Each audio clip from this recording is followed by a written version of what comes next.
Today we're going to show you how to take a giant live edge slab like this one and turn it into beautiful floating shelves like these without any fancy tools. Alright, so basically the first thing is to take a look at this slab. You can see how long it is, how thick it is. It's almost 3 inches thick. We're going to turn it into 2 shelves, so we marked the center point on each end and drew a straight line down the middle, and this is where we're going to cut. So here's where we use simple tools. Most people use a bandsaw for this, but I don't have a bandsaw. I have a table saw. I thought I could just push it right through with no problem and it would be okay, but here's what happened.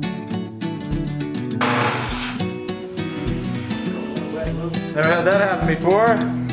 It was too much for the table saw and it just straight up cut off. It blew the circuit and guess what? Dang it! So after that frustration, we decided to use a circular saw to score it. We pushed that through a couple times and it turned out it was tough too. I have a lot of tools, but I don't have the right tool for this. Using the circular saw did actually work in the end. It allowed us to cut partway through the slab, and then we were able to push it through the table saw without any problems.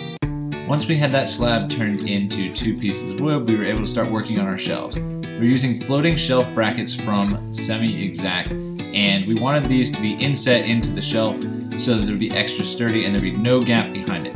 We traced the bracket onto the back edge of the shelf and used a router to route out that space just to the exact depth of the bracket so it would sit flush.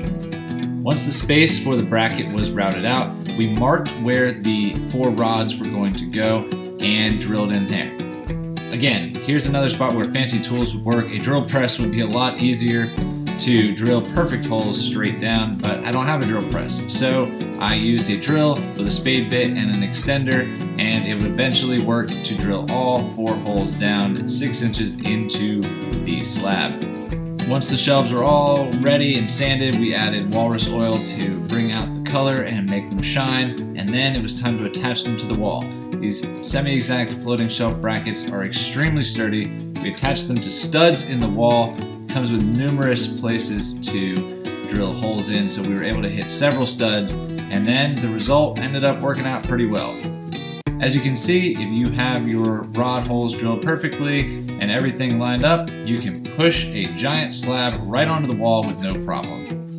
Add your decor and this looks amazing. It is possible to make floating shelves out of thick live edge slabs without fancy tools like a bandsaw or drill press. You gotta use a little trial and error, but eventually you'll get it done. To learn more about this process, go to charlestoncrafted.com.